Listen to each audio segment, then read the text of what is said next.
Good afternoon, St. Louis, Missouri, Denver, Colorado, Dallas, Texas, Indianapolis, Indiana, Topeka, Kansas, New Orleans, Louisiana, Houston, Texas, Miami Beach, Florida, Detroit, Michigan, Hampton, Virginia, Atlanta, Georgia, Philadelphia, Pennsylvania, Chicago, Illinois, and Kansas, Missouri, home, a Super Bowl NFL, Kansas City Chiefs, Reverend Lunch, Missouri, Mexico, Congress, for a beautiful, beautiful Saturday, June 10th, 2023.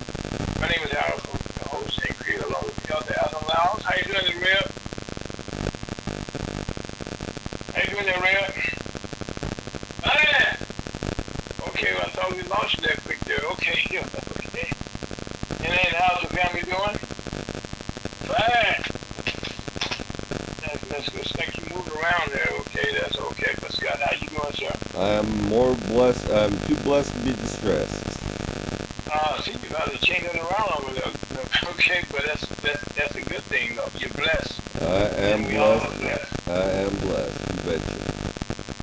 Okay, and later on we'll be joined by Mr. Chuck DeBow from out of D.C. But right now you listen to Lunch with the Latino Conference, and we get broadcasting live on Ferguson USA HotPowerRadio.com, also on Facebook, YouTube, and Twitch from beautiful Western Terrace, North St. Louis, and on Missouri.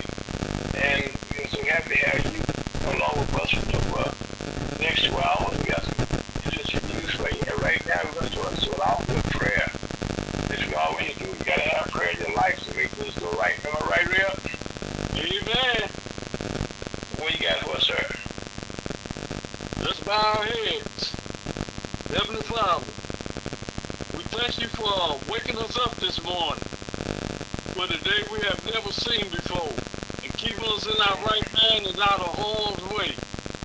Lord, we just thank you for your gospel, how that Christ died for our sin, was buried, and rose again. I continue believing to the saving of the soul, continues to make heaven your home before you sleep and after you sleep. Heavenly Father, we know we're already seated in heavenly places in Christ Jesus. Our name is written in the Lamb Book of Life. And Heavenly Father, we know everything's in your hands. You to bless the sick all in the universe. You know what to do. We don't have to dictate to you. You already done the person because you woke us all up this morning. And Heavenly Father, we know you can do everything but fail. And we thank you for what you have done, what you're going to do, and what you're still doing. And that we have a wonderful fellowship with you in Jesus' most precious name. Amen. Yeah, I want to thank you.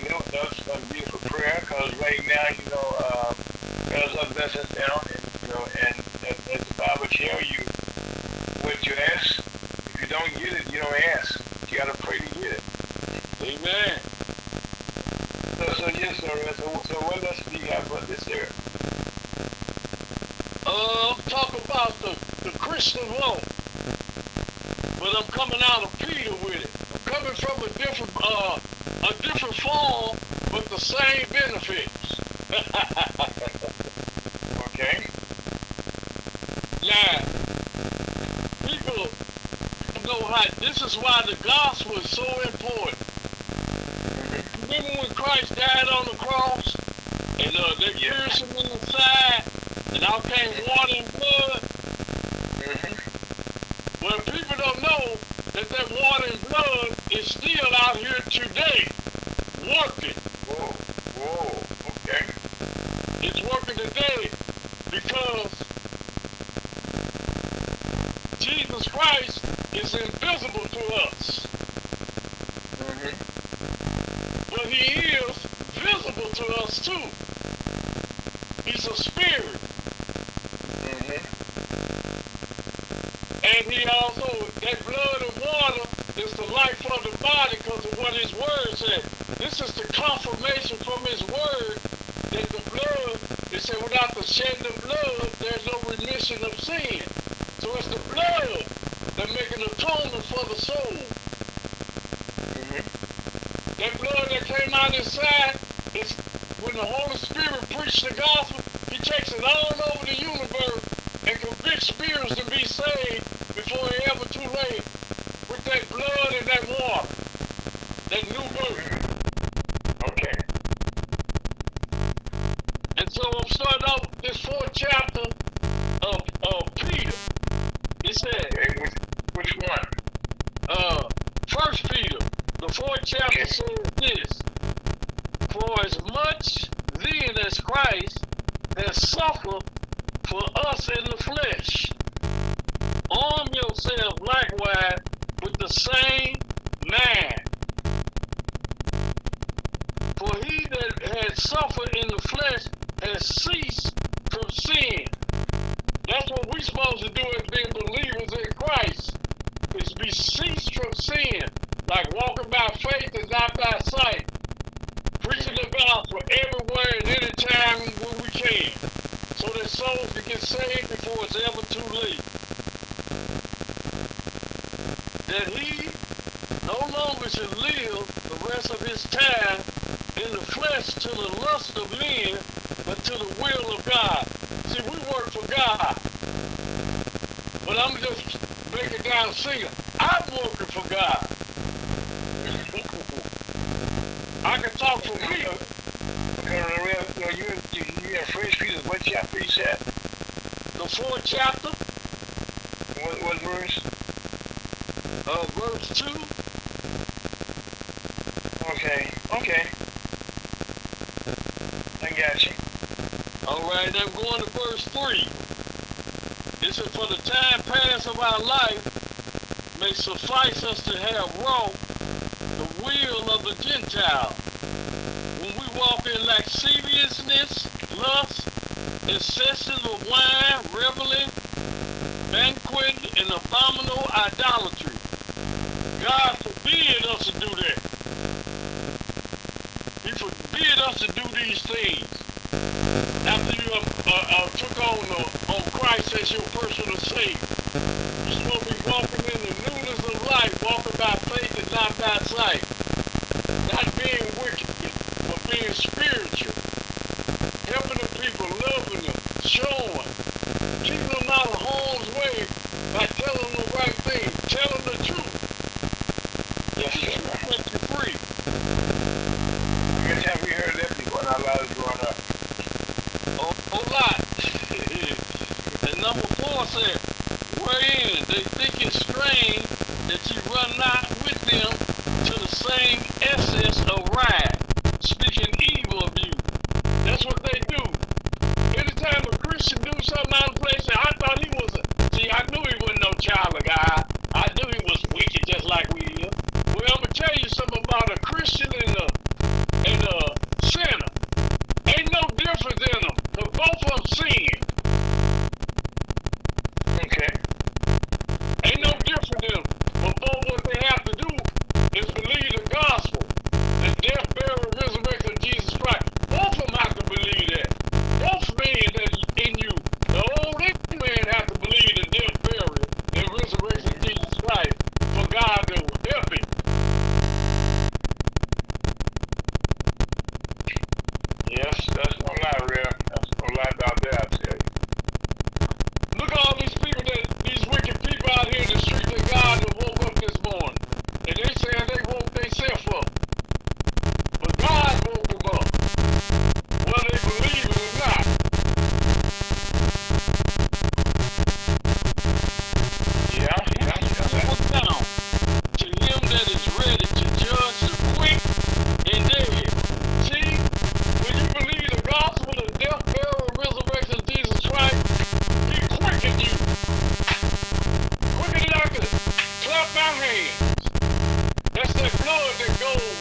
judged according to men in flesh, but living according to God in the spirit.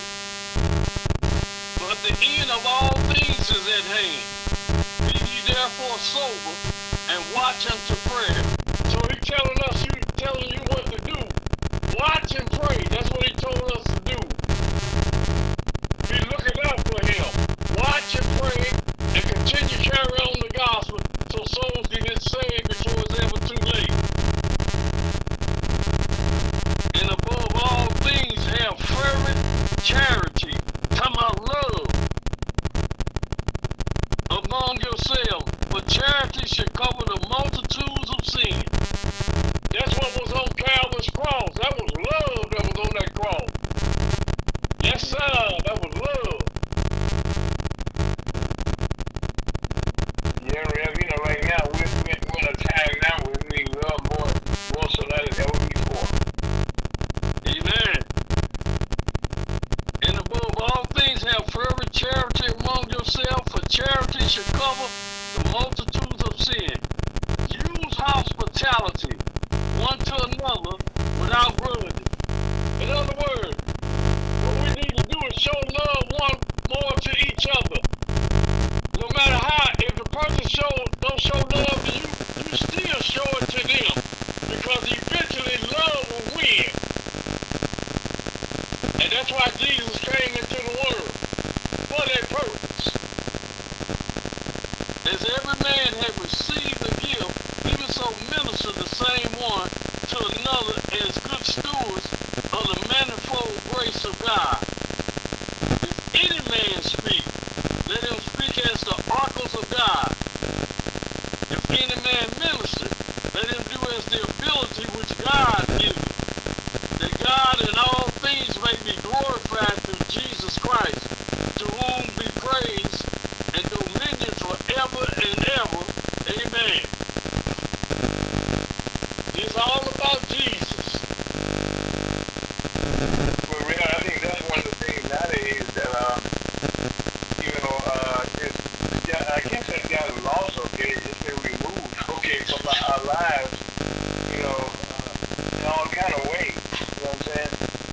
And how, a lot of times, with my meetings that I have, this for yourself, okay? Even if you kind of get yourself saved, we start out with a prayer, you know what I'm saying? To get us all on the same page. Amen. To spread that love, like it says here, you gotta use the hospitality, which is you gotta show love. I mean, and nowadays, most of what you get a lot of, okay, is matter of fact, you stir up those negativity of evilness so easy now. It just there was a time that if you told a lie, you say, oh, you lie without lying is just like misinformation nowadays. We'll hold stuff and we're looking at something totally different. You know what I'm saying? Yep. I just I was responding to a friend of mine who was traveling. And she sent me a Facebook notice, and she's talking about how the world should work together, and how we're not doing that. And I kind of responded to her and said it's a quote from a friend that we all remember back in the days, as they call it, that remember Rodney King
answer that better than you would him trying to kill you. Yeah, yeah. Yeah, like you said right here, people are so quick to judge you, and also the thing that stands out to me, okay, that and I'm glad again, use hospitality. That's how we treat people with respect. Amen. And I think that's another thing in our society that is respect has gotten lost, okay? And meetings that you go to, there was a time that you could take your kids to a meeting, you know what I'm saying? And I did with my kids all the time. But nowadays, the meetings that you go to, they all, the meeting against them against me, it's not, it's confrontational. And it's a lot of divisions in the meeting. Because they ain't on the same plane. No, really, you never said something more true than it never on the same plane. They on this self-righteous stuff. Well, I'm right and everybody else wrong. Yeah. With the pride of life. Out of the three things of that, it said the lust of the eye, the lust of the flesh, and the pride of life. The hardest one to get rid of is the third one, the pride of life. But the other two, you can defeat them. But the pride of life, oh no, you can't do this to me. I'm this, I'm that. They puffed up. That's why Satan was kicked out of heaven. But that's what he did. And that's where it started from. The war in heaven started sin in the universe. Satan and his demons. Yeah, and even to this day,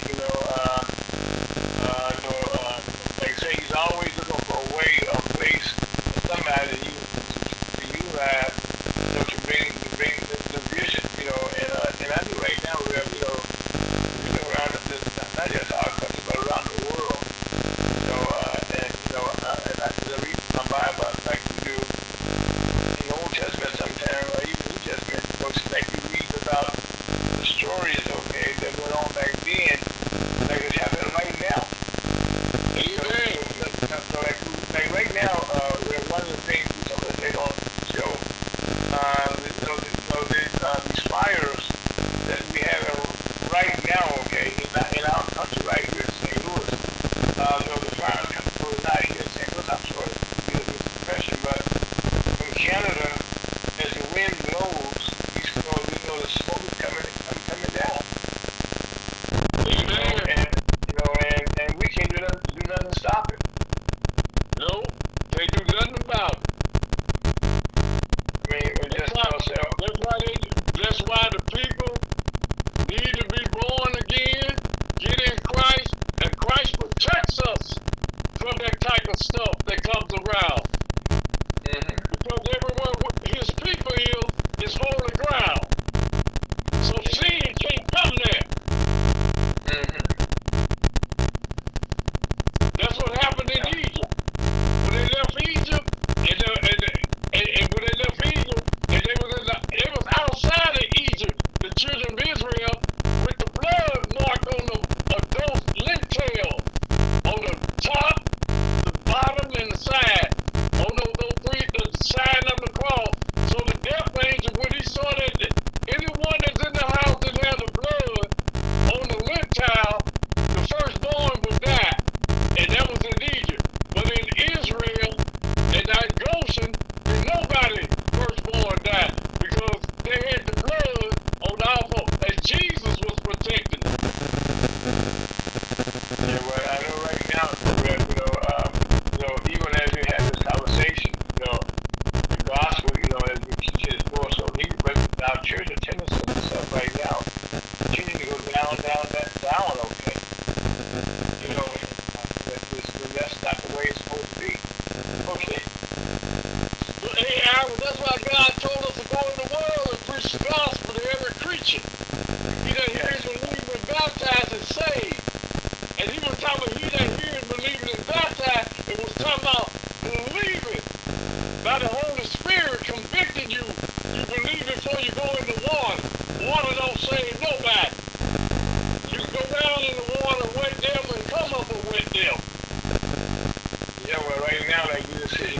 to the world. You're gonna go outside your church. You know, you gotta be go where you go where the people are, and just try to let them know what the facts are.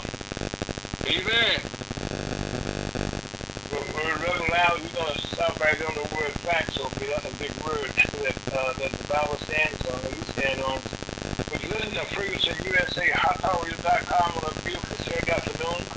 The weather here in St. Louis is, not kind of, gonna be another nice day, I should say. It's kind of cooled down a little bit. Hope it's nice where you are. That was Reverend Allen Miles with the pastor one up for South chapter 3.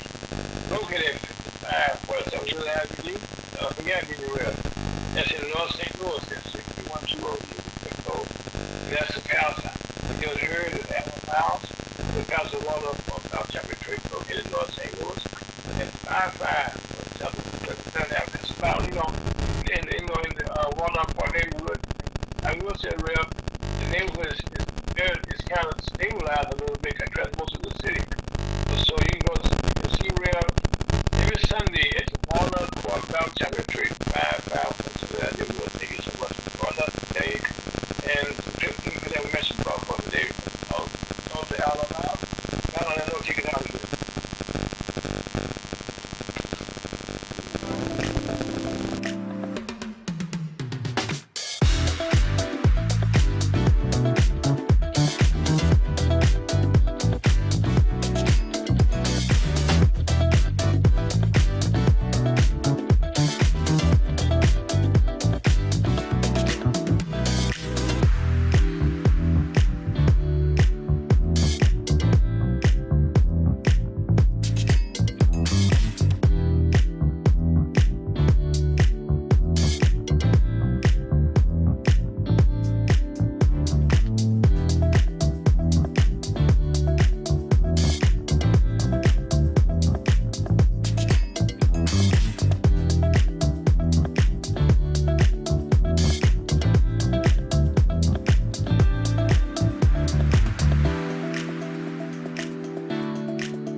country or anywhere in the world. But there's so much thing going on that may distract you. But one thing that took place this past week, okay, it was monumental to the black community was the Supreme Court justices denied the drawing of the map in Alabama last Thursday. And on the vote of 5-4 for Justice John Hall, Roberts, Justice Kavanaugh Saturday was liberal. What happened here was that every year we always talk about 10 years they do all the census. Around the country, a lot of maps have been redrawn. Where like in some states, here in Alabama was they had they had 7 congressional districts, and the state about a quarter of the residents of that state are black. They gave them at least 2 congressional people in Congress, but they only got 1. They kind of made them out looking all kind of crazy. They put all the blacks just in one district. Well, the court ruled, and when they ruled on it, this decision has been suspended for a while, because this is what a provision, okay, that when probably gutted the Civil Rights Act of 1965, for voting rights.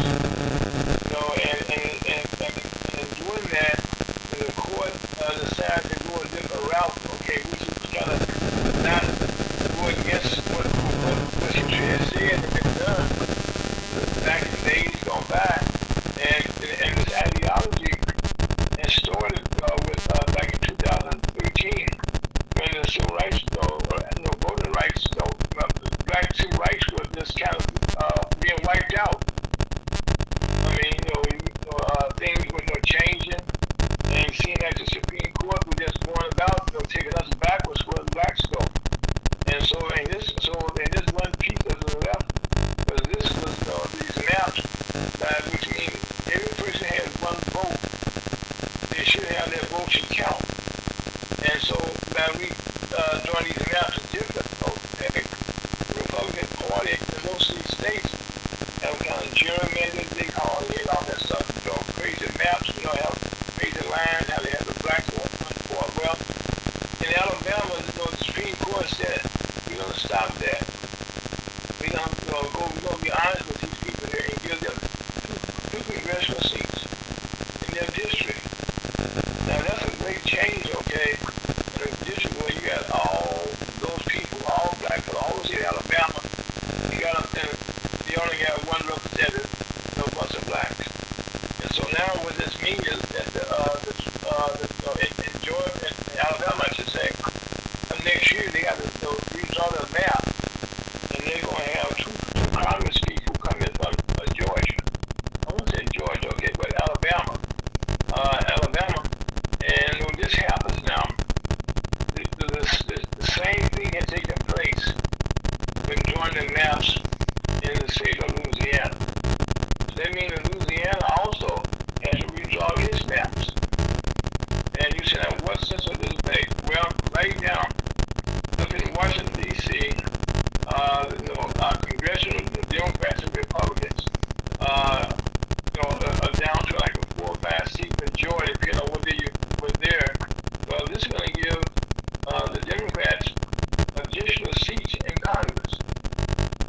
Or in Georgia, again, in Alabama, and also in Louisiana. And this is going to make a lot of difference, okay, in the way our laws will be shaped, and the way things will be done, and give us more, hopefully, okay, more peace, getting along and get things done.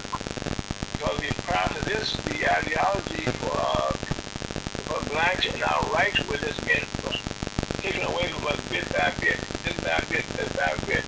And so this is going to change all of that bit by bit, a slow process, but it's going to take place. And also, in doing this, what surprised me, that shouldn't surprise me, Justice Stan Thomas, people that very scathing with the negative report, on the Senate side, against the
saying, see out of there, they were canceling the flights. Then also they were getting, schools were shut down. And they were doing no classes online again. And also now, what everyone listen to me today, if you write this down, I said 3 times, I Rev always said, you can go to Air Now, AIRNOW.gov. AirNow.gov.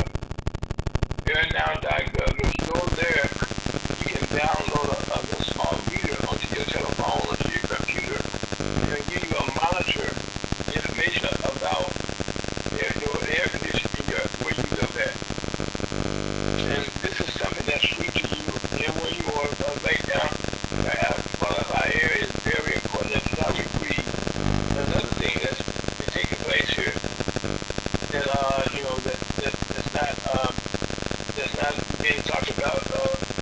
Pope Francis, at 86 years old, they had a 3-hour surgery this past week to remove intestinal partition. We were repairing a hernia in his abdominal wall. I said, he's doing better now, and you met me on this past Thursday. And also, just yesterday, just last night, if you're a basketball fan, the Miami Heat are now down 3-1 to the Denver Nuggets. I was Denver, Colorado, and we here in St. Louis. Not happy out there because the team is owned by a gentleman by the name of Stanley Crockett. Okay, and congratulations to the team as a whole. And with the luck, and also this past week, interest rates are being up and down. It's caused a whole lot of problems with inflation. But right now, we're hoping that it may not increase.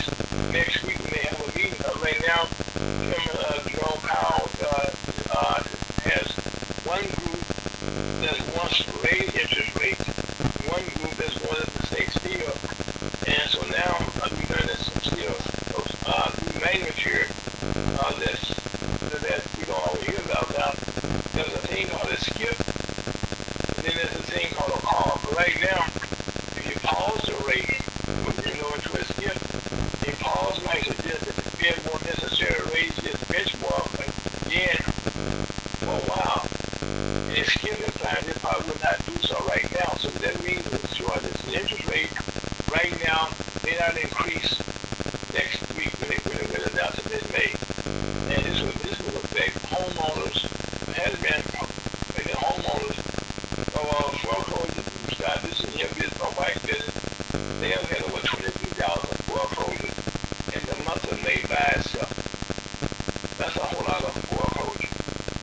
And right now, that may slow that down, and hopefully, the interest rate does not rise. Another thing that's very, very, very mindful was this past week, President Biden vetoed a bill that we got canceled that was planned to rebuild the student debt. A lot of students right now have their student debt, around them, they got out of college. And so right now, the Supreme Court, is right now is considering there's a legal challenge, and that should come down this summer that will say yes or no to all the people about getting the student debt. Right off their credit reports. And now, this past Friday, we want to talk about this around the country, around the world. The Department of Justice unsealed a 37-count indictment against former President Donald Trump. Now, this is tied to the handling of the classified document after he left office as president. No other former president has ever been facing federal charges, such as this. That's along with the prospects of a lengthy jail sentence. Now, we have heard about this. They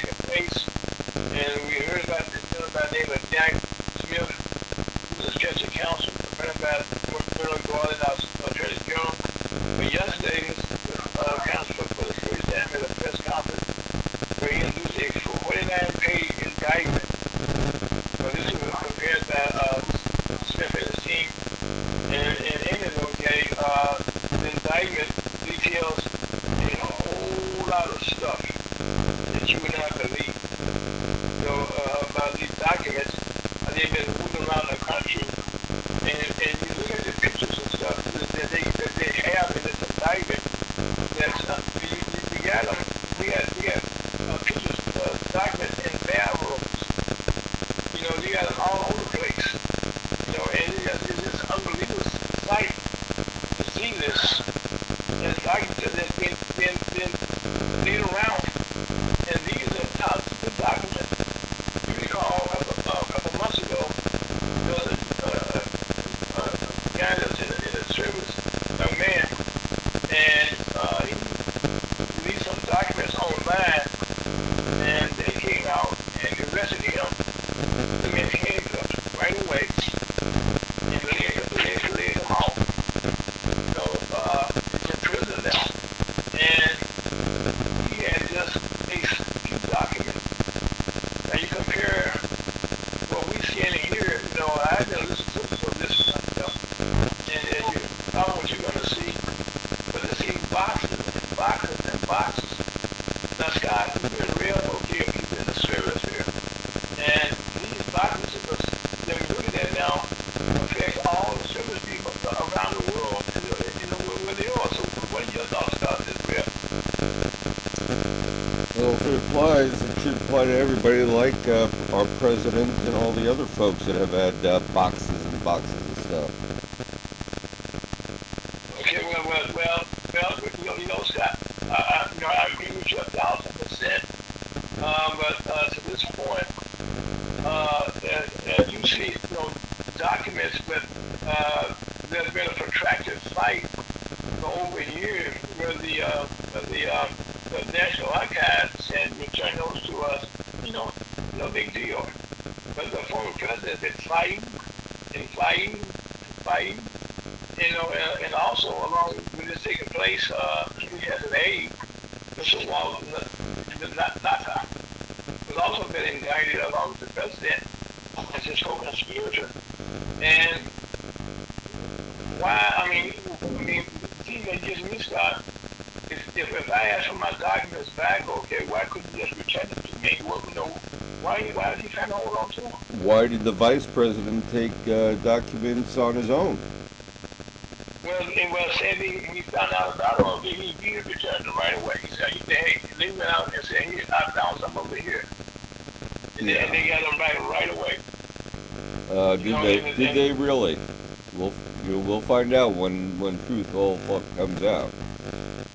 Well, see, that's the thing about truth, real. We were talking about here, the truth is going to set us on free, because one thing about our country, we're supposed to have a fair system. And if okay, that is not true, we're going to find out, okay, and they should pay the same cost. Yes, they should go to jail. Correct. I'm saying if anybody is guilty of doing this, they should go to jail. I don't care who you are. I agree. That's why I say, you as a serviceman and Rev and other people around the world right now, as they travel, people in this top secret places, these are the top secret documents, okay, that people in Congress, Senate, all these people right now, they have to go through top security, top clearances to get these documents. So why did we not do anything regarding a server that had classified documents all over it? Right now, okay, hold on. Right, I agree with you, Scott, that we should have. Right now, that is still going on, and on the server, okay, compared to I can't count the boxes here. Mm-hmm. And where you have records, okay, just stored there. And like I said, if you talk about what you reference here to Hillary Clinton, okay, that if in fact she breaks the law, she should go to jail. I agree. If anybody does, they should go to jail. And I think, I don't care. If I did it, I should go to jail. Or if you did it, you should go to jail. This our country, like we just talked about recently here this week in Alabama, where the voting rights like that, survived a challenge there where the state of Alabama had redrawn the district to take away black voters' rights, okay? And they can go back and redo that. They're redoing that not only for Alabama, but also for Louisiana, because it says we all should be treated equally. And so I agree, this applies to everybody in our country. I don't care who you are. As a matter of fact, right now we got to do this discussion, but even we continue right now. We're going further. Okay, we're going to take a little small break. Many of our folks, that's Scott Owens, that's Reverend Lyles, better known as the other Elder Lyles. And right now we take a small break. We'll be back with our guest, the judge from Kansas City, Missouri, Martina. Hold on, Scott. All right.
Welcome back to Lunch with Mr. Matthew Comments on a beautiful Saturday afternoon. As a matter of fact, our show can be seen live on Facebook, YouTube, Twitch, and also can be found on Spotify. And also our program, we broadcast every Saturday on Previously USCHotPurpose.com, Facebook, and YouTube, and Twitch at 1 o'clock on Sundays. And also from 1 to 3, and also on Wednesdays from 1 to 3. So if you miss something here, you can just download it. You can also get a copy of our discussion every week for the last couple of years. You can find that. So today, I'm happy to have with a guest, okay, from Kansas City, Missouri, Judge Peterson from Kansas City, Missouri. And I met you, Judge, a good friend of mine, ours, okay, Jeffrey Richardson comes on every Saturday at 5 o'clock on Pregnancy USA.com. She's been a guest, of course, for the MC show in Kansas City. And so today we had a privilege to have her be our guest, Judge Peterson. Welcome to the program. Thank you very much for having me. It's very good to be here today, and I appreciate you inviting me. I haven't had a chance to be on the air with you for a little while. Yeah, well, I missed you. We had some nice discussions, okay, about what was going on in the law, and matter of fact, not only she's a well-known person in Kansas City, okay, but Judge, first of all, tell me a little bit about your background, and what that you Okay, well, I was a criminal defense trial attorney for about 13 years with the Public Defender's Office.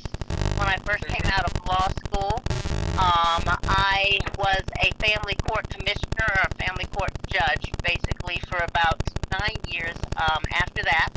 And then about 5 years ago, I came down to the Kansas City Municipal Court, where I handle dockets with criminal cases, traffic cases. I run and preside over the mental health court and the reinstatement court there in Kansas City. So. Okay. Now, also, the good part about what you do in Kansas City is effective also in St. Louis. We have similar courts here. And I think right now, St. Louis and Kansas mirror each other. And that we have a lot of crimes that are taking place. And, and the crime numbers are up. Murders are up, carjackings are up. So now, in your court,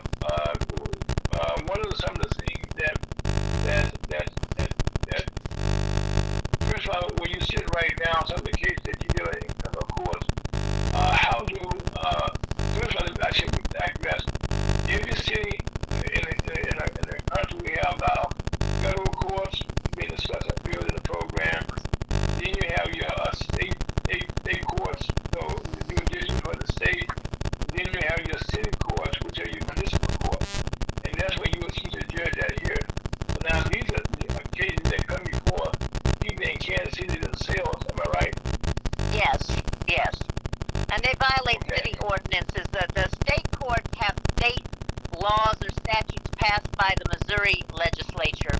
And these city ordinances are similar to the statutes that are passed by Missouri legislature, but they're passed by the city council of Kansas City. And so, and they pretty much mirror the ones that are at the state level. We just handled misdemeanors. A lot of them are misdemeanor offenses. Some of them could have been charged as felonies, but we have a range of punishment of up to 6 months in jail we can impose on each charge, and a fine of up to $500. For the state level, they send people to prison for however many years. We don't do prison. We just do jail up to 6 months on these charges that we have. Okay, that Judge, help us understand. It's one thing that I've been talking about for years. That most people are not aware of how a board of aldermen, the city council, what they actually do. So what in this case, the ordinances that they pass or the bills that they pass, like here in St. Louis, our board of aldermen now discussing a bill that would apply to liquor license being redone. And now if somebody violates that law with a liquor license, something like that, or even traffic stop in Kansas City or like here in St. Louis, this will be coming before your court, am I right? Well, it depends. I do have some violations of liquor licenses that have come in, like they'll sell alcohol to minors. They will come into my court because they're charged as it's still considered a quasi-criminal offense if you sell liquor to a minor. So that would deal with some of those laws. There's some other enforcement agencies that deal with the businesses themselves in some of those circumstances. But I have had some cases of selling liquor to minors that have come in. And then, like I said, we have criminal cases, assaults, trespass, stealing. And we have also traffic offenses, leaving the scene of an accident, speeding, any type of traffic offense that you could have. And most, any type of a lower level criminal offense we will get in as far as the charge of indecent exposure, exhibiting weapons, discharging firearms. And sometimes those things could be charged at the state level. I've had cases in which people have shot at other people. They didn't hit them. They were a bad shot, but ended up in my court. They stabbed somebody. It wasn't enough to make them die or seriously injure them to the point where they filed it at the state level. But we still get those type of cases down in municipal court as well.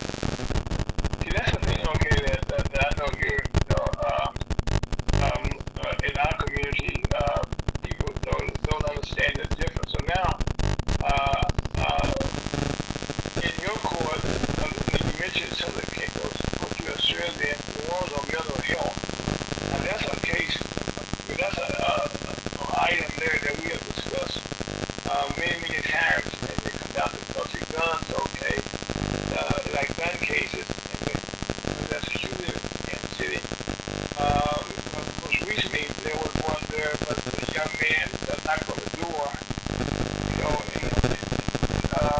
it wasn't in Kansas, in your district, okay, but it was a man the young man knocked on the door, the wrong door, I should say, and he got shot.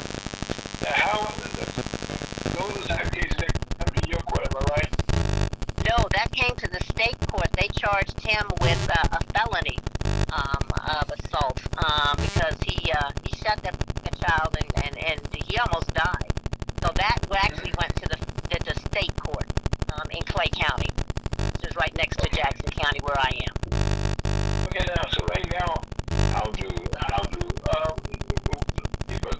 what is the criteria, how the cases are ruled to felonies or misdemeanors? Who makes that decision?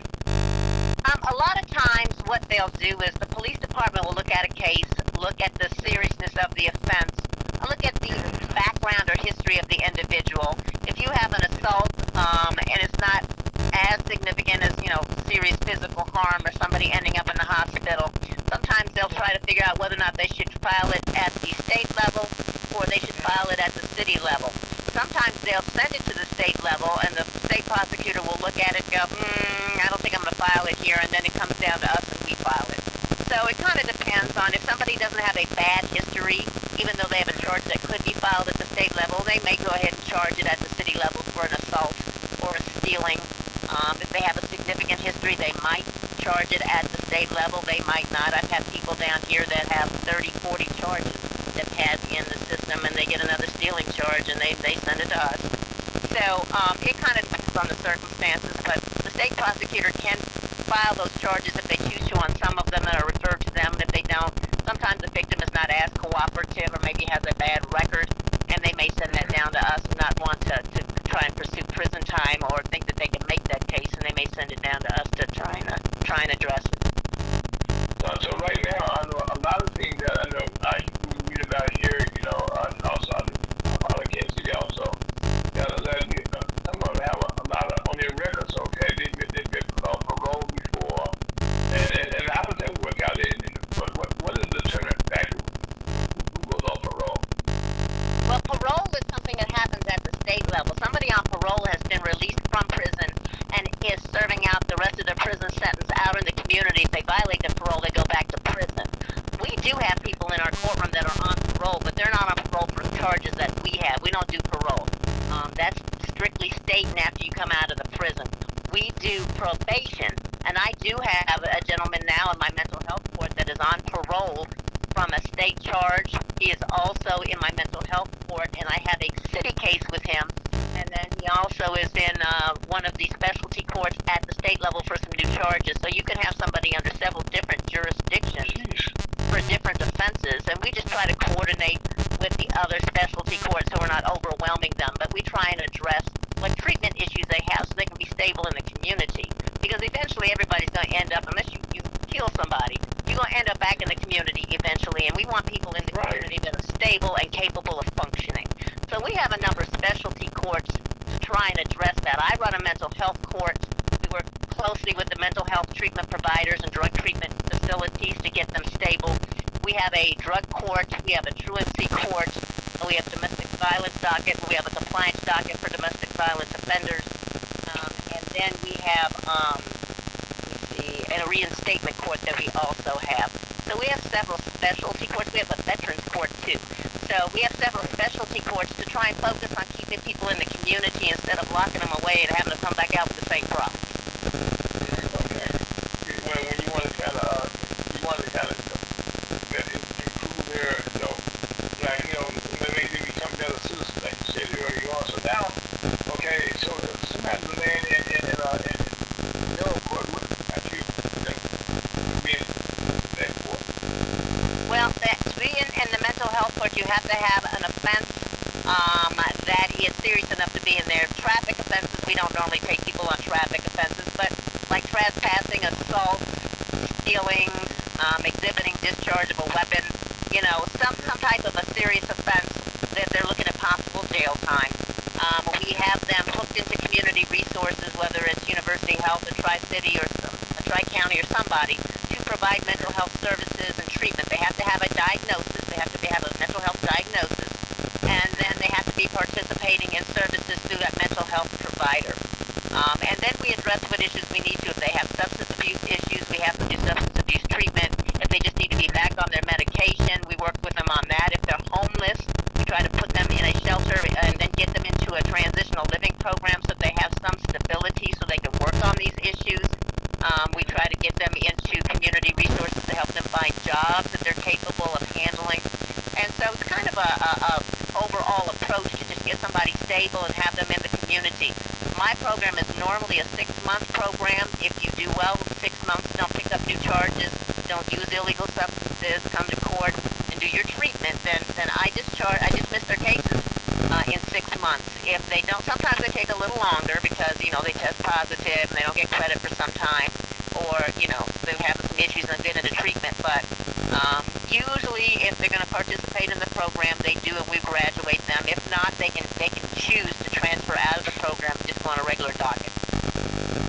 Okay, so right now, just doctor, okay, this is trying to, I won't do a rehab them, okay. I guess it's rehabilitate them a little bit, okay. Get out of the system, am I right?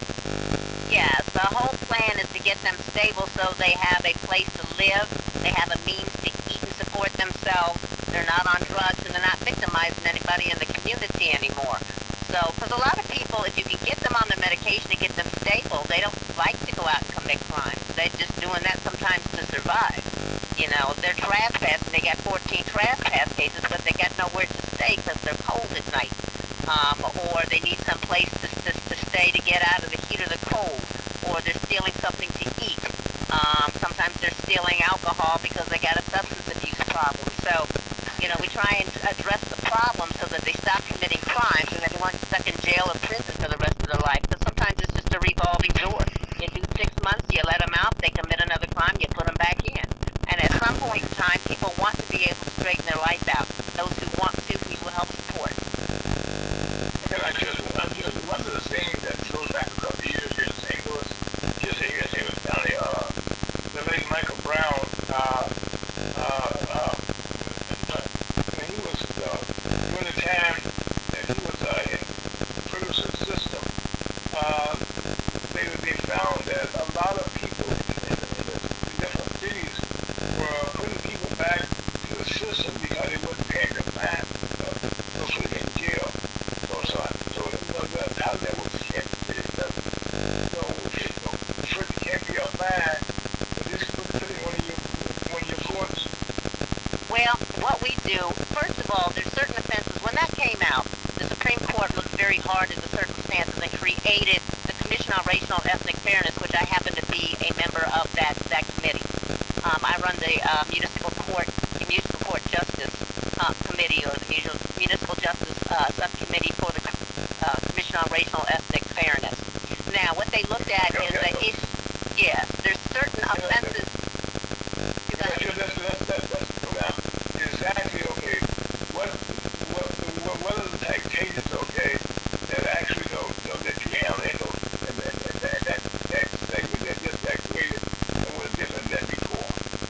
Well, what they did was they made some recommendations to the Supreme Court. The Supreme Court noted there were certain cases that people could not be put in jail for. So most traffic offenses, unless they're non-minor traffic offenses, people cannot be put in jail for. They are not allowed to be put in jail. You can give them a fine. Now, if people cannot pay that fine, and we find them indigent and cannot pay that fine, we have to give them community service. We're not allowed to put them in jail unless we make a finding that they are choosing not to pay, and then find them in contempt of court, which never happens. But if they don't pay, we used to bring them to court and say, you know, can you pay? We'll put you on a payment plan. We have a payment plan. First payment's not due for 30 days on the payment plan, and then if you can't pay, we will revise the payment plan, come on back in, and then if you are indigent, don't have a job, and can't pay, we give you community service to pay off that fine that you owe. So we very rarely put people in court. The other thing we did was standardize the fees and fines. Some of these fees and fines that municipalities were charging were outrageous, and there is a cap of $225 that you can fine somebody on minor traffic offenses. And so they have a pay system that we are required to use across the state now to normalize the fines and fees that certain municipalities could charge. So they've done a lot to try and reduce that. I don't know anybody who's ever been put in jail. I don't think I've known since I've been down at the court anybody that's been thrown in jail for refusal to pay a fine. Usually we give them community service and call it a day. And so we are trying to make sure that the system is fair and just, particularly with traffic offenses. Nobody should be in jail for that. And so now what we will do if you miss court, we'll put a warrant out for you. But we have a walk-in docket. All you got to do is come down to the court, say, I need a case reset. We'll pull it out of warrant, put it on a docket, and say, come on back down. So, you know, we try to avoid putting people in jail that are not dangers to the community. The people that we have in jail, most of them we have to make a finding, a legal finding, that either they are a failure to appear in court on numerous occasions, or that they are a danger to the community before we can hold them in jail. And we put a warrant out for them, but as soon as they get picked up, then we usually let them out. And then we don't even put them in, because the warrants that we issue now on most traffic offenses, I'll issue, if they don't appear in court, I'll issue a $100 warrant, 10% to the court, which means that's $10 you got to pay on your ticket. I'm just trying to get you back in court. I need your attention. You come get your business handled.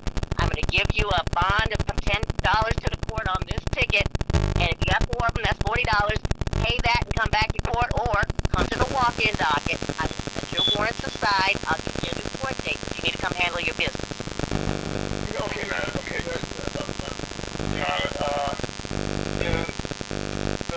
St. Louis, other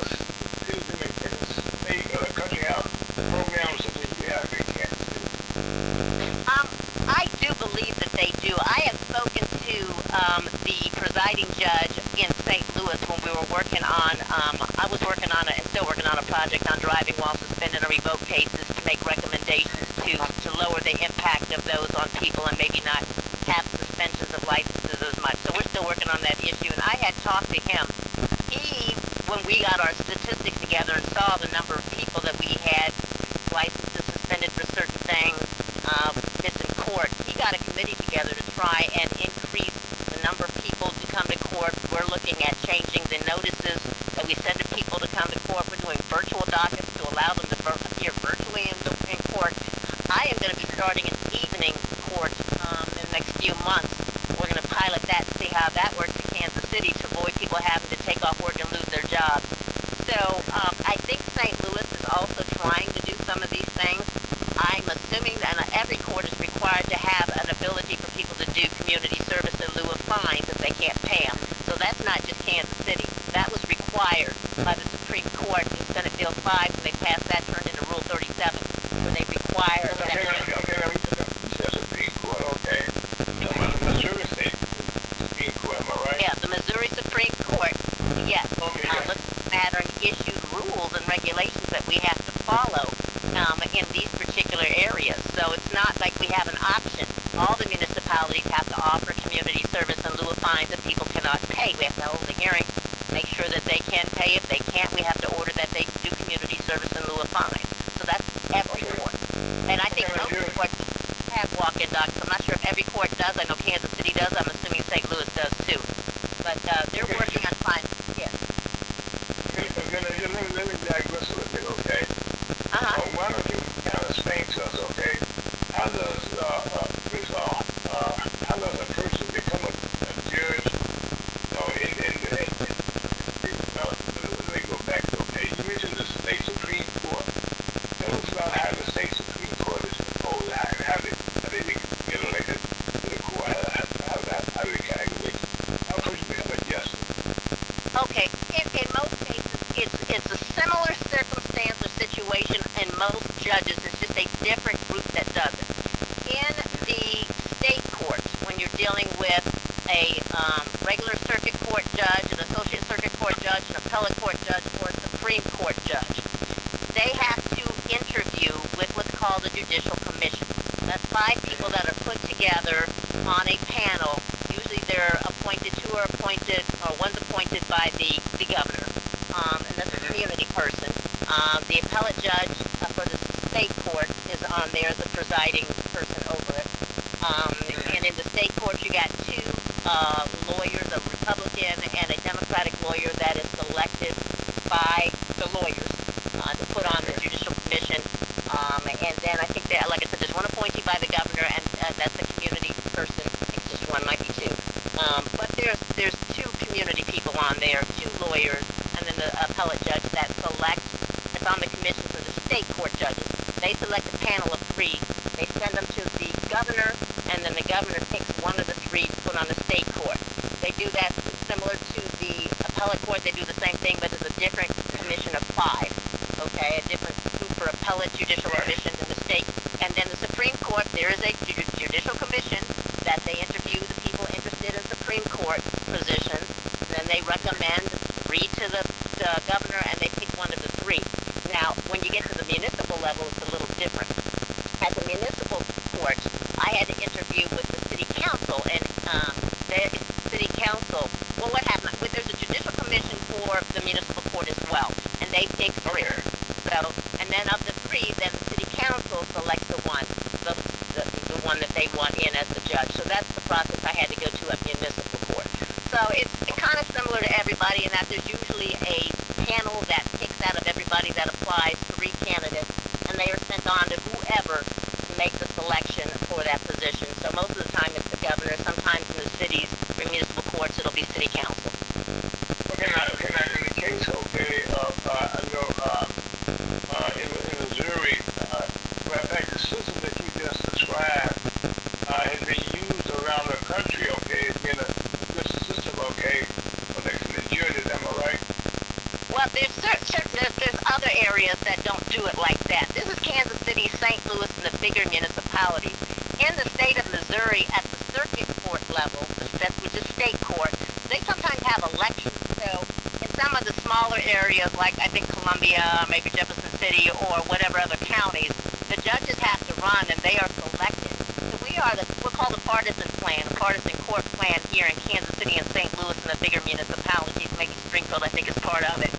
But some of the smaller ones, the judges actually have to run and are elected in an election. And so it's a little different. There's two different systems in the state of Missouri that they operate. In a nonpartisan plan, which we have, like I said, in the bigger cities, they have a commission that's elected and sent it to the governor. But in the smaller counties, the people actually elect. And then that person's name is sent to the governor and he appoints them. Okay, and so now, how long is your term before you get appointed? What is your term? You have a limitation, how long you can serve, how does that work?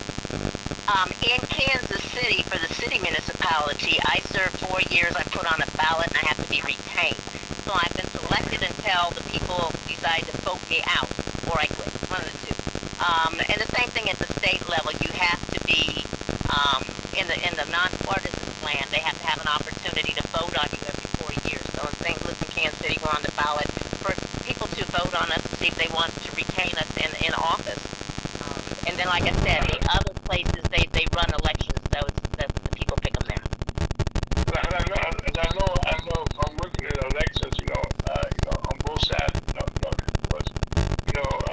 running elections, when people go to the polls, most time on the ballot, okay, at the end of the ballot, they come down to the different judges, okay, and how they are listed there, like I said, you got to be voted for. And most people, they don't understand how that actually works, okay. I mean, from my experiences, because most people haven't been educated about how that works, like we're trying to do right now, trying to educate our people. In Missouri, I say Missouri, like Kansas City, St. Louis, when you are involved in going to the polls, every 4 years the judge to be retained. Now, how many times have you been retained? This year's second term, right? Yeah, I'm actually on the ballot this year, this month. I think it's this month, the 20th, I think is when they vote. I'd have to double check the date. But, yeah, so I'm on the ballot for this year. I think I was on the ballot when I first got on, like a year into it, or less than a year into it, I was on the ballot because that was the position I took over for the judge before me, and they had that set schedule. And so this is my second time for retention here. So yeah, and you are correct. With the particularly municipal court judges, since we're not running against each other, we just end up on the ballot, and a lot of people don't have information about us. And same thing in the Kansas City and St. Louis when you're talking about the judges that are already appointed. They just have to be retained. And so there is one thing that they did for the state court judges. You can go on the Missouri Bar's website, and they have a commission that's put together to review the judges' performance and give them grades A, B, C, D, or whatever. And then they make a recommendation to retain or not retain. And they have that based on comments from attorneys that have appeared in front of them, based on looking at decisions that they have made and how they've applied the law. So they look at a lot of different factors, and then they give them a grade, and they make a recommendation to retain or not retain. They put that out there for the public to see in case they don't know who the person is or any information about them. And that helps them get an idea of whether or not they think this judge is doing a good job in their position. So they do that at the state level. They don't really do that at the city level. When you talk about municipal courts, that's city courts. They don't really do that at the city level, and maybe we need to do a better job of doing that. But there's just so many municipalities across the state versus state courts that it's kind of hard to regulate them because some of them have part-time judges, and so it's just kind of hard to regulate some of these smaller cities because there's over 500 some odd municipalities here in Kansas City. And we deal with about 60% of all the cases in the state of Missouri because we have such a high volume that we deal with more people than all of the other courts combined. And so it's kind of hard to regulate the different areas there, but that's kind of how they are up for retention every 4 years, and then they just decide to keep them or not keep them. Okay, well, I know. Even on the state system,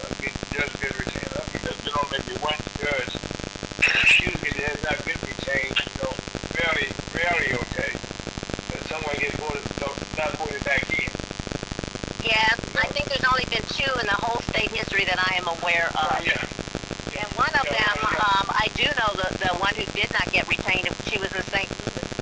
And, Right. That's what I'm referring to, yeah. And that was because I think a lot had to do with it about the newspaper article that was written right before the people went to the polls. It was kind of confusing because they had recommended a retain recommendation on her if they went and looked at the information on the Missouri Bar website. But the newspaper in St. Louis wrote something that was not real favorable, and then they didn't vote her back. Well, in that case, I can know a little bit about that. So just the single postage tax, people tell me I sing here in the newspaper here. And this is kind of the power of the press. They wrote several articles, okay, about how she was personally handling her docket, so to speak. And I think, in this case, it was unusual because she was out of the, there's a seal that, a signature that she can, her clerk can use, and she was out the country on vacation at the time. That was not the same one. That was a different judge. That was a different judge in the state of Missouri that was doing that. She got reprimanded. But it's kind of funny because they had also commented that there were some other judges that might have been doing the same thing, but hers got brought to light. She was an African-American judge, and then this other one, was a totally separate, circumstance. The year before she had, I guess, some issues with some attorneys, and they had recommended not retain, but when she came up for retention this last time, those issues had been addressed. And, again, African-American female that they did not retain. So, that's I'll leave that as it is for people to think about. We see that they're saying that there's not always they always get retained. There's not always not an automatic situation. It is not an automatic situation, and you have to. And the thing is, you have to be careful of what you do. There's a lot of judges that do some things that may or may not be appropriate, and they should be addressed. But people ought to know, what they're doing, what they're not doing, if things have been addressed, and how they're actually working in a fair and just way. And I think that there needs to be more transparency and more information about each and every judge that is up there so that people know what they're doing, how they're doing, and whether or not they should support them. And I don't think that we do a good job getting that information out about everybody. Well, I agree with you on that, okay? And that's one reason why we're talking today. We are attempting, okay, and you moving back several more times, more than one time. We try to, educate our community about our systems, okay, when it comes to the court system. Most times we hear about what's going on like now, on a national level, but the judges being retained, they'll be okay, and they sometimes even, most people are not aware how the electoral officials supposed to come together, who they functions are. And so I know they come to the courts, they become even more confused, and so now, let me ask you a question, Your Honor. The person that's a practicing attorney, are they prohibited from any of these courts that we have to certify work? I'm an attorney now, okay? Just had the bar exam. Can I have work as an attorney on a municipal level if I want to, on a state level if I want to, or federal level? So is there any qualifications for a lawyer working on different divisions in the state? There's usually qualifications at each level. Most of the time, you have to be like a certain age, maybe 30, depending on what position. You have to be, in most cases, a licensed attorney in that particular state, or at least a licensed attorney, and in good standing. And that, there's not a whole lot of requirements that you have to comply with in order to be able to apply. The hard thing is that you have to have a lot of support to get to the position you want to and to have them select you. So that's where a lot of your experience comes in, because there's a commission that vets you to make sure that you're in good standing, that you have experience, that you know what you're doing. So anybody can apply. The question is, can you be selected for the panel to be, selected by either the governor or the city council or whoever? And that's where the vetting comes in, is this judicial commission. And the other states, not states, and the other counties where they don't have the bipartisan plan, they have the elections, so they have to go out and they have to give the information to the people in the community to elect them. So I think that, you know, there is some vetting of the people to get on the bench. Where I think we're lacking in transparency is how the people are performing once they get on the bench, and whether or not you should or should not retain them. And I think the Supreme Court has tried to do a better job of vetting the people at the state, the judges at the state level. I think in the municipal courts we need to do a better job of giving the information to the public about the, you know, the progress and the performance of the municipal court judges. Yeah, Your Honor.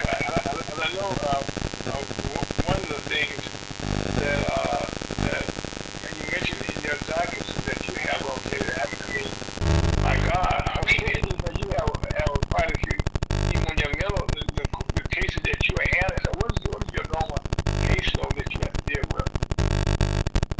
Well, when we talk about normal caseloads, they've gone down a little bit since the pandemic. At one point in time, prior to the pandemic, the prosecutor was filing about 200 to 250,000 cases a year that we were handling in addition to the ones that were already filed. And so that's gone down significantly since the pandemic, and some of the officers, they're trying to get the numbers back up, and the officers have fallen off as far as how many officers are on the force, and they're low. So I have a docket for the normal docket for me on certain days, depending on the type of docket. For an arraignment docket or a status docket, I can have up to 150 cases set at 9, up to 150 cases set at 10, and then 50 cases set at 11. Same thing in the afternoon. On my 1:30 docket, I can have up to 150 cases set, 2:30, 150, and then 3 o'clock, 3:30, I can have up to 50 cases. So on a number of days where you have a high volume docket. Judge Peterson, do me a small favor. That's a whole lot of cases, okay? That's a lot of cases. That's a whole lot of cases.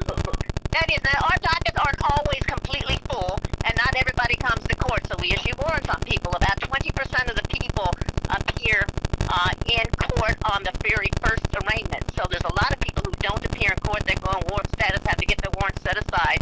On status dockets, a little bit higher, but not significantly. So there's a lot of people that don't appear in court. And then there's a lot of people who have more than one ticket. Some people might have 2, 3, 4, 5 tickets. And so yeah, but a lot of times we'll have, that's the maximum numbers we can have. We don't always have a full docket of 150. Usually on my attorney status dockets, I will, because my dockets are packed. So that will be the numbers that I have on my attorney status dockets that are attorneys handling cases. Explain the difference between those dockets that you just said, Trey. Okay, I will do that. An arraignment docket is the first appearance docket where somebody comes to court, and you read them what charges you have in the system for them, and you let them know whether or not they're looking at possible jail time or just a fine. And I give my people options on finable offenses. You can plead guilty, pay the fine. You can plead not guilty, set it for trial, or you can continue the matter to hire an attorney. If you have a jailable offense, I suggest everybody either go hire an attorney, I continue the matter for them to get an attorney, or I screen them for legal aid to see if they qualify for a legal aid attorney. And so that's an arraignment docket. Once I have them on the arraignment docket, if they don't plead guilty or I don't set it for trial, I set them on a status docket to bring them back and figure out, have you hired an attorney? What do you want to do with your case? And so that's status dockets. Everybody, every division has one. And again, those are the high volume dockets that we can have up to 150 cases per setting. And don't always. Sometimes we'll have 100, and sometimes we'll have 120. So those are those dockets. Now, somebody wants to set the matter for trial, then we put it on a trial docket. And we have trial dockets based on the days that the officer is required to be there. So I have trial dockets every Friday at 9 and 10, and I can have up to 25 trial cases set on each docket. And they can be anything from speeding tickets to parking tickets. Well, not usually parking. We don't do parking anymore. The city is dealing with that. But like speeding tickets, leaving the scene of an accident, they could be stealing, they could be exhibiting a weapon, discharge, assault, whatever. I got 25 spots for cases or trials at 10 and at 9. And we don't always have a full docket of 50 cases. I have had a full docket of 50 cases, but on trial cases, we don't always have full dockets. Sometimes we can have anywhere from 5 to 10 on each docket. On trial cases, then we have special settings that require more time in the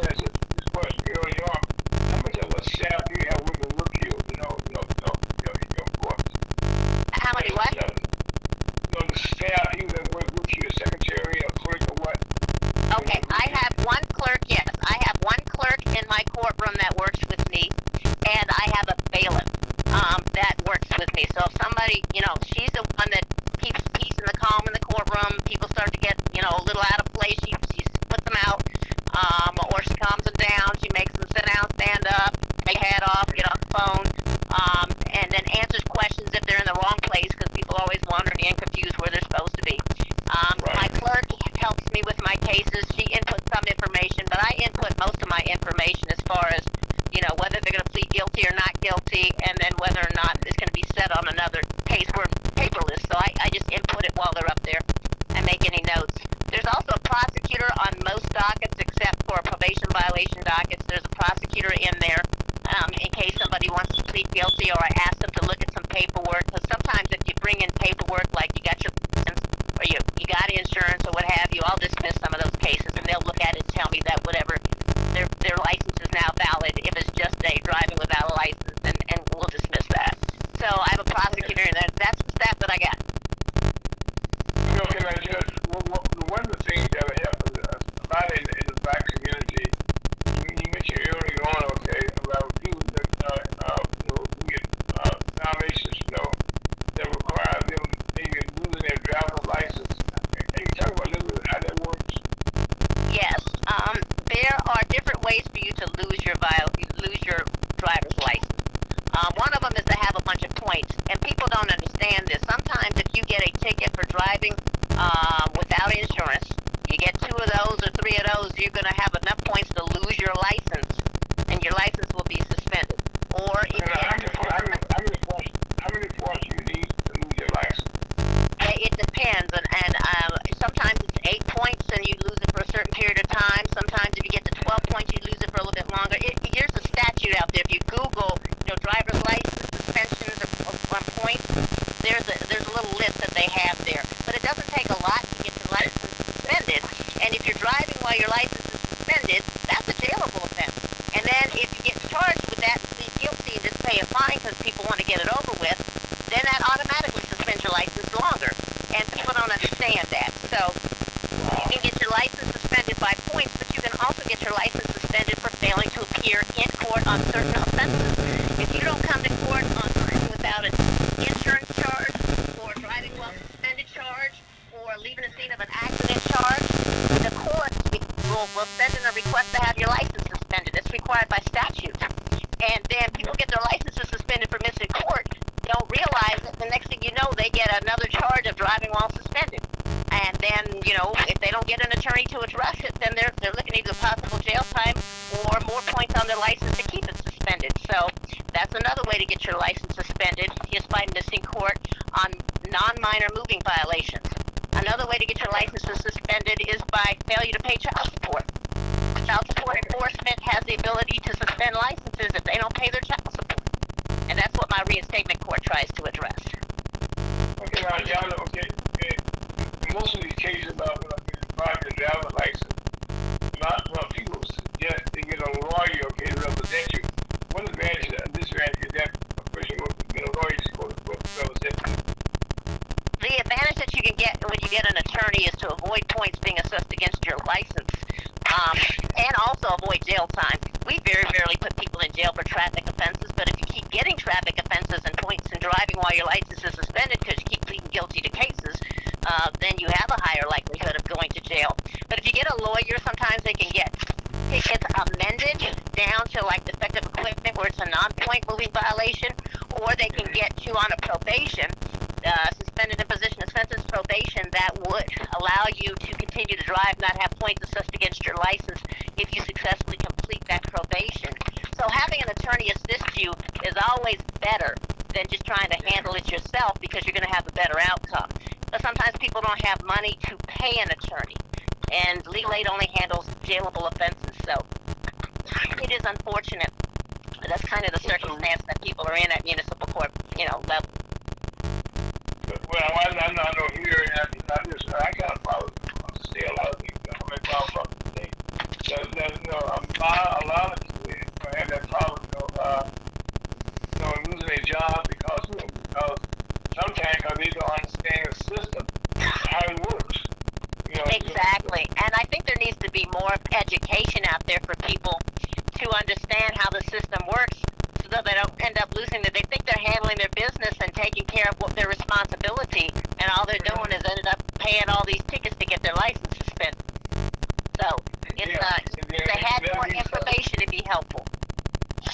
Well, I mean, is there any, I guess, the next question, is there any place, since everything's going online now, is there anything, place they can go to have that explained to them, or something that possibly could be developed that can make that? I think that's a thing that a lot of people would like to know about the point system. First of all, and then the second part would be about how do I, how do the advantage of having a lawyer, first of all, I think that's always the best thing to do to afford, like you just said. Right. There is one organization, a nonprofit organization here in Kansas City, and it works in Kansas City, Kansas as well, that came up called Project Greenlight. They came up trying to assist people in paying reinstatement fees, registration fees, sometimes insurance premiums for a month or two, help with minor repairs, so people can get their cars and their business handled so they can get their driver's license back or not lose it. I was working with them when they approached me, and I had recommended that they try to do this. Do some classes for the people in the community to educate them on when they need an attorney, how some of these things are going to impact them and their license and their freedom. And they seem very interested in trying to get some classes together and get some attorneys out there to present them, because I think that's key for a lot of people. It impacts everybody across whatever economic, category you happen to be in. The poor to rich, everybody's going to get a ticket eventually. Is going to have to get their car registered and have issues with that eventually. And so I think that if we could regularly put on some of these classes for people in the community, they'd have a better idea of how to handle their cases, when they need to hire an attorney, and would probably be less people losing their licenses and less anxiety coming to court. Yeah, I think this whole system, well, first of all, we just been joined by Mr. Turkey Bowl, who's our national CEO of the National of Commerce. And Chuck, today we're talking to Honorable Judge Peterson of Kansas City, and she's a municipal judge there. And the goal for today's program is to try to explain to people when they hear the judge that there are several layers in the court system to understand. There's municipal level, state level, and the federal level. And the thing that most people directly is the municipal courts, where you get your driver's license, you get speeding tickets, or like now we talking right now about if you don't pay child support, and if you get in trouble, how you can get out of trouble. And so that's what we went over the whole process, and now how to get elected, but now how the system can be better, more friendly, for like a better. Am I right on that, Jerry? I think more friendly. Yeah, it needs to be more friendly, or at least to be more transparency so people understand and know what's going on. Because a lot of people are afraid to come to court, and they don't know what's going to happen. If they miss court, or they don't know what's going to happen if they don't have an attorney, and they don't know what to do with their cases. And so I think that we need to do a better job of explaining that. We have actually been trying to reach out to the community and do a better job of being more user-friendly and being more informative for people so that they can get their matters resolved. I know we're not out here to punish everybody. We're not out here to put people in jail. And so people need to understand and recognize that. Welcome to the conversation. Thank you.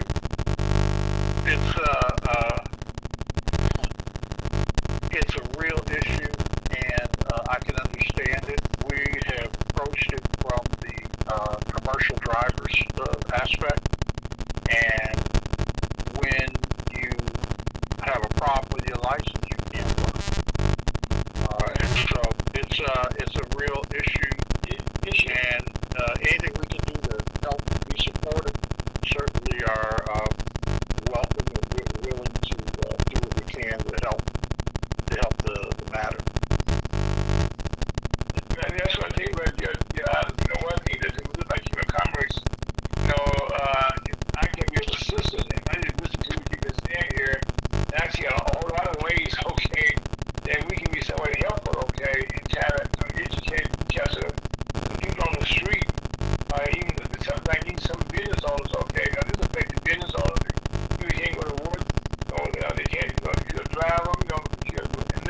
been out driving nowadays, the Ubers, food delivery services, a whole lot of stuff these now affect the driver's license, that affect your daily lives more so than ever before. Exactly, and people have to work, so people, instead of, abiding by my license has been suspended, they're going to drive, and then they're going to get picked up for driving while suspended and revoked.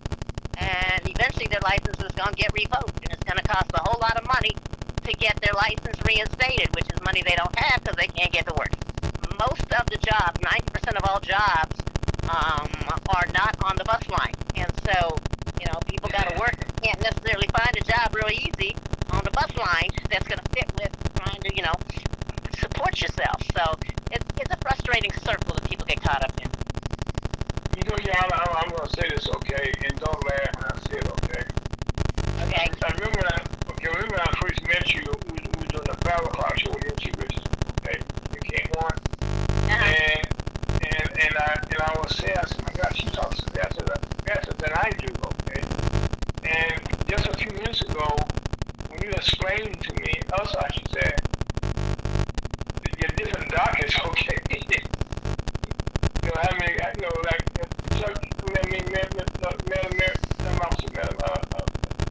Judge, why don't you explain one more time the docket that you have in any given week? I'm going to tell you how many cases do you have on each docket?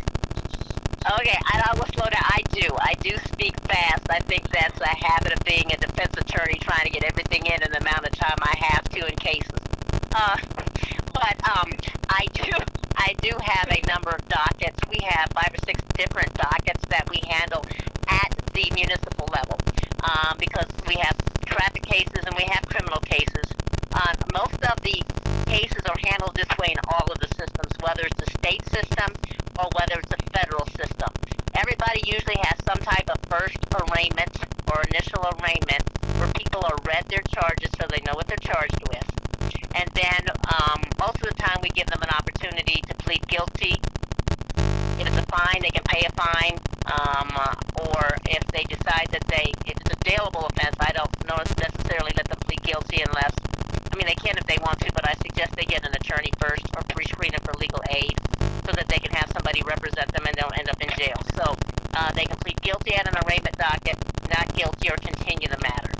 Most cases get continued so people can talk to attorneys. Sometimes it's a traffic offense, they want to plead guilty, pay a fine, and just go home. And so, or, like I said, they can set their matter for trial. If it's a finable offense, we'll set their matter for trial on that day. So the initial arraignment is when they find out what their charges are and figure out what they might want to do. If they decide they want to continue the matter so they can consult with an attorney or decide they want to do something different with their case, then we set it on a status docket where you come back in 30 to 60 days and then let me know, did you get an attorney? Are you going to get an attorney? How do you want to handle your matter? Once they decide to either set it for trial or plead guilty, then if they plead guilty and get put on probation, if they have a probation violation, then I have a probation violation docket that I have cases on where people have violated their probation.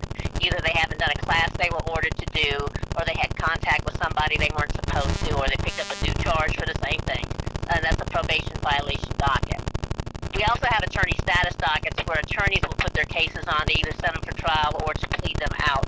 Instead of the status dockets are just for people without attorneys, because you have to explain a little bit more to the people who don't have attorneys kind of what's going on and just explain their options a little bit more than you have to explain to attorneys because they should know their job. So those are the kind of dockets that we have in general. I kind of misspoke. I should have said how many cases you have on each docket. Okay.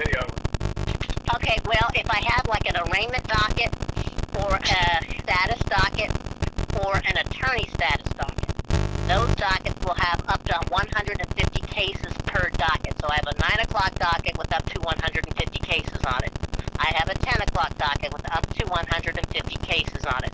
I have an 11 o'clock docket with up to 50 cases on it. In the afternoon, I will have a 1:30 docket with up to 150 cases on it. I will have a 2:30 docket with up to 150 cases on it. And I will have a 3:30 docket with up to 50 cases on it. And usually, and let me take that, I have a legal aid docket too. When people apply for legal aid and qualify, I have a legal aid docket, which is kind of like an attorney status docket for indigent people. And so same amount of cases on each one of those dockets. Usually my arraignment, my attorney status docket and my legal aid docket are full. I usually have 150 on 9 o'clock and close to that on 10. But, and then same thing with my attorney status, those are always full. On my arraignment docket, they're not always full, and not everybody shows up in court. So I might have the 100 cases set, and I may only get, usually 20% of the people show up on arraignment dockets. And so, and some people might have more than one charge. So it's not like 150 people show up at the same time. Sometimes I'll have anywhere from 10 to maybe 40. Or maybe a little bit more depending on the day and they feel like coming in.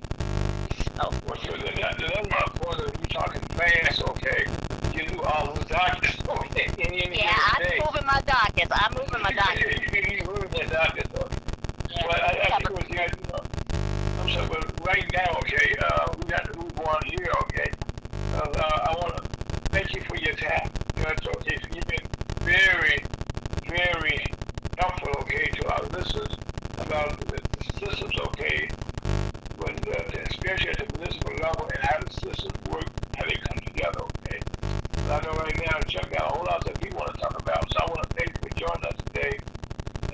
And we will come back again, and also I'll reach out to you, okay? We can be of service, okay, to you, okay, and educate some of the people that come into your system, getting the word out about what they need to do, what they don't need to do. Okay, well, thank you very much for having me. Anytime you ask, I'll be happy to come on and share whatever I can with you. Thank you so much for your time, what you do for the community. Thank you so much, and have a beautiful weekend, and life is good. You too. Take care. Bye-bye. Bye-bye.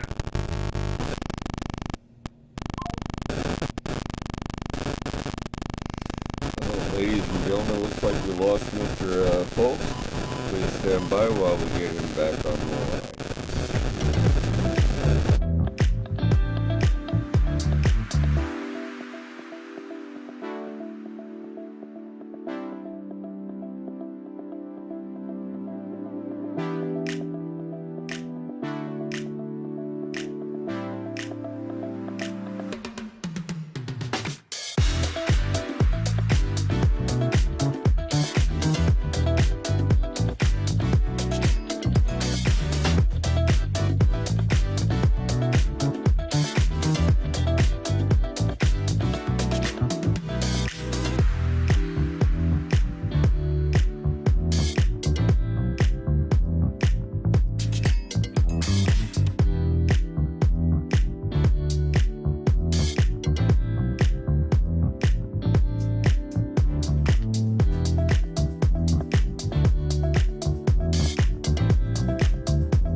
Welcome back to Lunch with the Missouri Chill Conference on this beautiful, beautiful Saturday here in St. Louis and around the country. And we just had a beautiful, informative guest. When I first had the judge on, from Kansas, it was Judge Martina Peterson, and she kind of gives a rundown of the system, how Canada told me what he needs to do. So now, okay, we have been joined by Mr. Chuck DeVoe, the third CEO of the National Chamber of Commerce, and he has a whole lot to talk about also, Chuck. How are you doing, sir? I'm fantastic. I hope everyone else is as well. In spite of the challenges that we face on a day-to-day life in this universe, a lot to you don't want to get caught up in the legal system, and that's what this segment we just did, okay? We just let you know that you get into that system, get you a lawyer. That's the best thing I if you can. Know somebody that knows the system, because don't try to do it by yourself. Well, it's a racket. I mean, is it ever a racket? And we're underrepresented and we're over-prosecuted. Okay, fall into the default. But that's a whole nother can of worms to open up there. Yes, sir. But the issue remains that no matter what we say or do, what is it that's going to make the change? We don't show this. We don't know that. We don't have that. We don't have a slides. At least I know I don't. And, you know, and It's on both sides. You know, the system is rigged up against lower income people, regardless of your ethnicity. But you know, NBCC, we tried to address that, and we had a partnership with Prepaid Legal, where for a monthly subscription, back at the time it was about $10 a month, you had a lawyer that you could call, and they even gave you a card that you give to a officer when you're pulled over. And I believe, you know, it helped that they had somebody, but they found that it still, you know, it still came down to the type of cases that were coming up. You still needed some money. So we're you know, that one is almost kind of like we're dealing with the aftermath. It's like when you do get out, what happens then? Because you're parked. yes. And your society is stacked against you with a felony on your record. You know, there's so many licenses, jobs, and things like that you can't have. So you almost are forced to start a business. Even we were trying to get it to where barber shops and beauty shops, you know, they would accept you with a jacket, a criminal history file.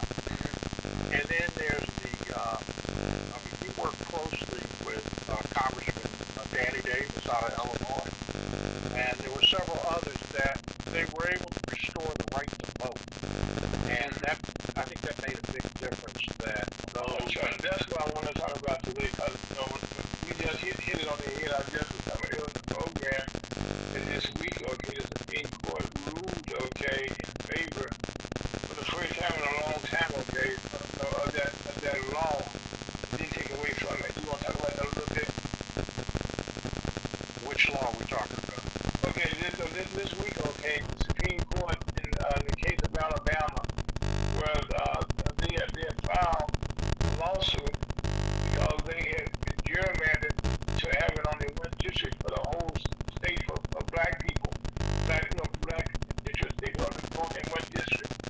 And the guy went to court, it found out that they should have had two districts for black folks, not one for black folks. And this was all part of the Civil Rights Voting Act, okay?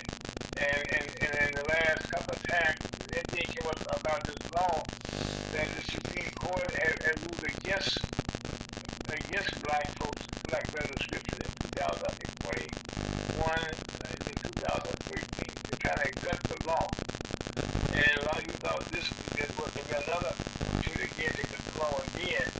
And thank God, this time they voted in favor of the blacks. And that's going to change a lot of things for black and black community. For families, having rights not be taken from others and retaining some rights. That's what I was referring to. Yeah, I'm not too familiar with that one, but there's so much going on. We're dealing with a lot of things. Well, your page is full, Chuck. I know. Well, you know, but it always is. So that's not it. The big one that's coming that we're watching for is when the issue on affirmative action comes up. And there's a lot of, you know how they set those dominoes up to make those, where when one falls, they trigger all these other things to happen. It's set up something like that, that when affirmative action is taken out, then they're looking at every angle to see how we could roll back or how we can do different things. And that has a lot to do with the call to action that we're making to prepare, you know, and we're really talking about people that care, people that want to do something about it, because everybody, you know, they don't want to hear what we're talking about. So they will suffer the consequences. There will be consequences. That's really where we're coming, what we're talking about. But you know, I don't know. I just think that we can only do so much if we do all that we can, and then let the chips fall where they may. But that's just my thing. Okay, well, Trevor, right now, I think one of the most important things we talk about right now, okay, is our convention, the convention in Atlanta, Georgia, in August. Let's get off into that. I think that's something that we need to do at the time we have that. And because it's going to be one convention, a lot of things, we have a lot of information, a lot of good people there, so tell us about what we got going on there. We're really excited and getting a positive feedback. It is the National Black Business Conference, and the theme of the conference is "We Are Together." We being the people. We, not only business owners, but the convening is between the National Business League, the World Conference of Mayors, and the National Black Chamber of Commerce. So you have suppliers, buyers, the public policy that comes about out of the black towns and settlements, and then you have all that the NBCC represents, and a lot of that is vaulted into the global economic development piece. This conference represents it's the first time in global history, and we're celebrating 123 years as the nation's leading black business organizations, aligning towards a unified black business agenda and commerce. So this whole thing we've just been talking about with the legal system and all that, that's part of the policy. That's part of what we can join the discussion, but with some understanding position where we bring in the experts and say, what shall we do about it? How do we affect this? What can we do? And we're going to have to do it as a group, because any one individual is just another. Just listening to her almost gives you a headache, because she's talking about 150 cases in an hour. Right. 5 minutes, gentlemen. Yeah. So anyway, the conference, let me just say this. You can go and learn all about the conference at nationalblackbusinessconference.com. It's nationalblackbusinessconference.com. It's August 23rd through the 27th in Atlanta, Georgia. And it will be... You gotta say one more time, Joe. nationalblackbusinessconference.com. nationalblackbusinessconference.com. So if you just remember National Black Business Conference, you're going to find it. But it's during these unprecedented times, and certainly post the pandemic, we're experiencing still the continuation of economic exclusion, oppression, and uncertainty. And this conference is going to assemble the world's most influential entrepreneurs, professionals, corporate partners, political dignitaries, and businessmen and women. And it will be over 3 days. It's business-driven education, networking, exchange, activity with events and functions tailored to meet attendees and partner expectations, assessing the combined alliance of 120,000 members, 400 plus chambers, and leagues of businesses throughout the country and abroad. So we're going to have one day is dedicated just to Pan-African diaspora. We're going to have delegations there from a number of different countries. We're going to have our government leadership from entities that are concerned for international relations and commerce development. So that's particularly Prosper Africa, which is where all the money is dispersed for, like when you heard about all those African leaders coming to Washington last December. A lot of those funds were coming through Prosper Africa. They gave out $44 billion during that week alone. And so we're kind of following up with that, saying, all right, so how that money gets spent? Is there a way that we can be included in that economic development strategy that will allow it to not just go to the same usual corporations? So we're pretty excited about it. You're going to be hearing a lot more as the time comes along. But you can go to nationalblackbusinessconference.com, get more information, register for it. We'd certainly love to have a delegation from the Missouri Black Chamber of Commerce, and we'd like to hear from you and find out what your interests are. There'll be a matchmaker where you can register and you can have an appointment set up to go and talk to where we believe it could be 125 different corporations that'll be there talking to you about how to do business with them and get registered. And then we're going to have similar kind of thing for African American and African businesses to be the partner. And we're going to teach you how to do business with each other, namely in the sense of logistics. If you sell something to somebody in another country, how do you get it? How do you send it? How do you get paid? Those are all the issues and things that are associated with these topics. Well, right now, Chuck, I think once they go to that website, it's kind of, tells you just follow that, go to the menu at the top there, and get the drop downs, and you click on you get the registration there, which is, member of the chamber, okay, it's a discount for you.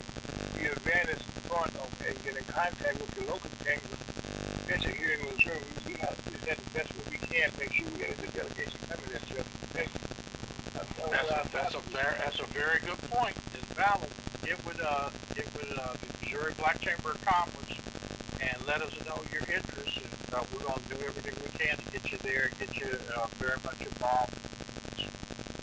Yeah, and right now that's up on our agenda item right now.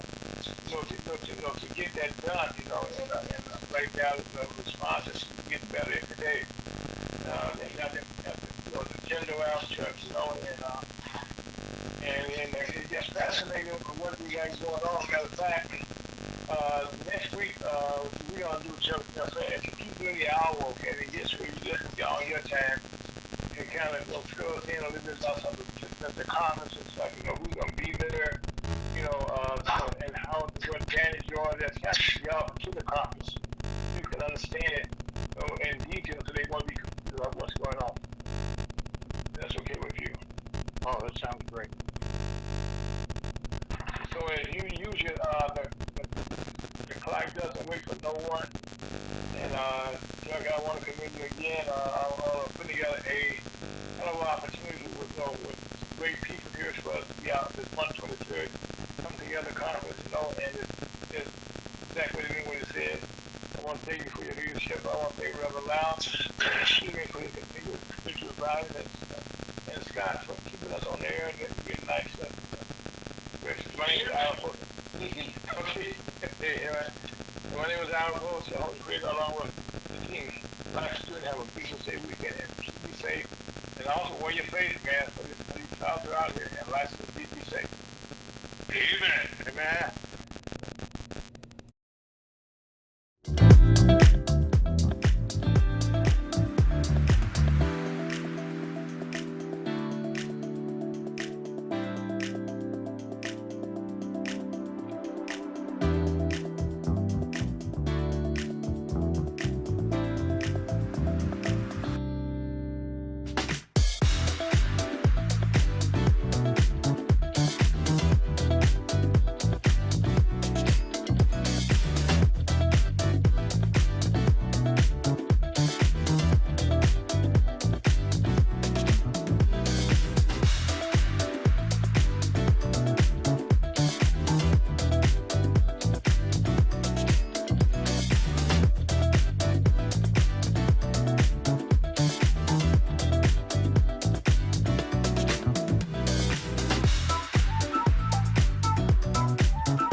Bye.